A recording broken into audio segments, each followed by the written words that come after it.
The Thomas Hopper listed here on Truth Apostolic's website There's no difference in the man that refuses to submit to his pastor is the same Thomas Hopper listed here on the Kentucky Sex Offender Registry. We've been following Hopper's story since 2003. Jail interviews, court dates, even interviewing his first victim. Now, according to court records and the registry, Hopper was convicted of rape and sodomy in the first degree of a 13-year-old Madisonville girl in the early 90s. The victim claims Hopper held a razor blade to her throat. He served 10 years. 4 months after his release, during a 2-year period, he was found guilty of criminal confinement, battery, and trespassing. 4 months after his release for those crimes, he was arrested for stalking a modern-day student. Hopper had this to say back in 2003.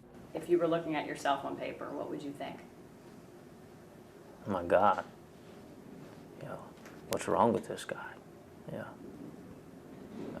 What's his problem? In another jail interview, Hopper had this to say. Regardless of the past, I have a future.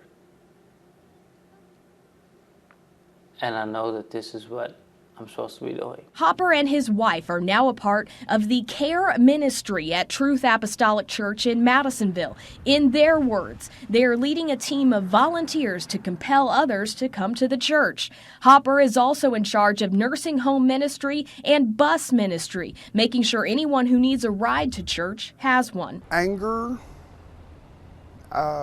just felt betrayed, kind of like I trusted these people. One woman who wanted to remain anonymous claims she used to go to Truth Apostolic Church with her family, but once she found out about Hopper, they left. I was very upset because I had children and I was not made aware. They had been confronted many of times.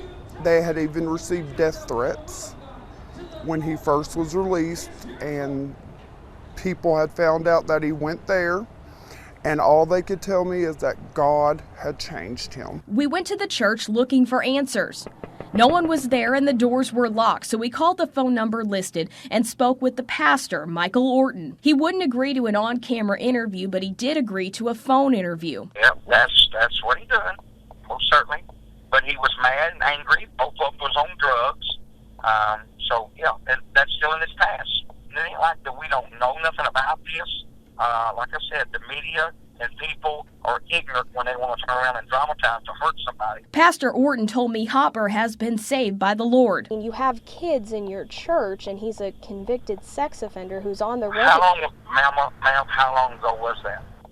That it was. So what you're saying? So what you're saying is the church is no good for forgiveness. Jesus Christ can't save you. Pastor Orton went on to compare shoplifting to rape. You steal a piece of candy from a store because you was young and stupid and made stupid mistakes, kid, all right, you're still a thief, even though now you're 40 years old. Well, I think stealing candy is a little bit different than rape and No, it's not. sodomy. No, it's not. No, it's not. It's still sin, and if you get caught, here's the consequences.